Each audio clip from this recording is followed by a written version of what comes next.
రాజలింగమూర్తి పిటిషన్కు విచారణ అర్హత లేదు. ఫిర్యాదుదారు చనిపోతే మేము ఎవరిని విచారించాలి? హైకోర్టు. గడువిస్తే వాదన వినిపిస్తాం. పీపీ. తదుపరి విచారణ ఈ నెల 24వ తేదీకి వాయిదా. మేడిగడ్డ విషయంలో కేసీఆర్పై గతంలో రాజలింగమూర్తి పిటిషన్. అందరు కలిసి చంపేసి రాయన్ని. ఇప్పుడు ఆ పిటిషన్ తెర మీదకి వచ్చింది. మేడిగడ్డ పిటిషను హైకోర్టులో విచారణకు వచ్చింది. మరి కంప్లైంట్ ఇచ్చిన ఆయన లేడు కదా, కోర్టు ఏం చేస్తుంది? గవర్నమెంట్ ఇనిషియేటివ్ తీసుకోవాలా? గవర్నమెంట్ అవును ఇది అని గవర్నమెంట్ ఏమైనా ఇంప్లీడ్ అవ్వాలి. ఇంప్లీడ్ అయ్యి గవర్నమెంట్ ఆ కేసు మీద వాదన చేయాలి. సో గొప్ప విజయం సాధించిన ఆ రోజు రాజలింగమూర్తి.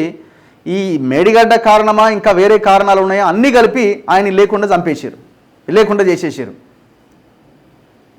మేడిగడ్డ కుంగుబాటుకు సంబంధించి మాజీ సీఎం కేసీఆర్, మాజీ ఇరిగేషన్ మంత్రి హరీష్ రావును విచారించాలని ఫిర్యాదు చేసిన రాజలింగమూర్తి చనిపోయినందున ఆ ఫిర్యాదుకు విచారణ అర్హత లేదని హైకోర్టు అభిప్రాయపడింది.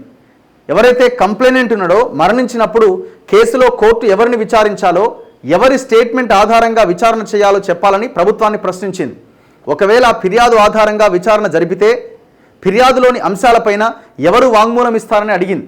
అయితే ఫిర్యాదుదారు చనిపోయినా విచారణ జరపొచ్చని, గడువిస్తే వాదన వినిపిస్తామని పబ్లిక్ ప్రాసిక్యూటర్ పల్లె నాగేశ్వరరావు కోరడంతో విచారణను కోర్టు ఈ నెల 24వ తేదీకి వాయిదా వేసింది.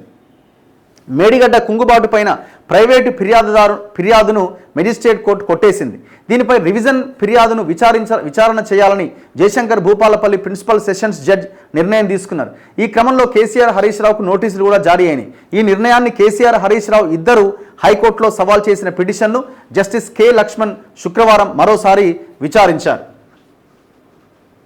ఇప్పుడు కేసు ఏంటంటే, కోర్టు అడిగిన ప్రశ్నలకు పీపీ బదులిస్తూ సిఆర్పిసి సెక్షన్ 256 ప్రకారం ఫిర్యాదుదారు లేకపోయినా విచారణ జరపొచ్చని కోర్టుకు తెలిపారు. అయితే దీనిపైన హైకోర్టు అసంతృప్తి వ్యక్తం చేసిందట. ఆ సెక్షన్ ఫిర్యాదుదారు కేసు విచారణప్పుడు హాజరు మినహాయింపుకు సంబంధించింది అని గుర్తు చేసింది. ఆ సెక్షన్ తమ ముందున్న సెక్షన్కు వర్తించదని చెప్పింది. తిరిగి పీపీ కల్పించుకొని ప్రజా ప్రయోజన కోణంలో కూడా ఈ వ్యవహారాన్ని చూడాలి అని కోరగా, అదే అనుకుంటే 4 కోట్ల మంది ఉన్న తెలంగాణ రాష్ట్రంలో రాజలింగమూర్తి ఒక్కరే లేరు, ఎవరో ఒకరు ఫిర్యాదు చేయవచ్చునని లేదా హైకోర్టులో పిల్ దాఖలు చేయవచ్చునని వ్యాఖ్యానించింది.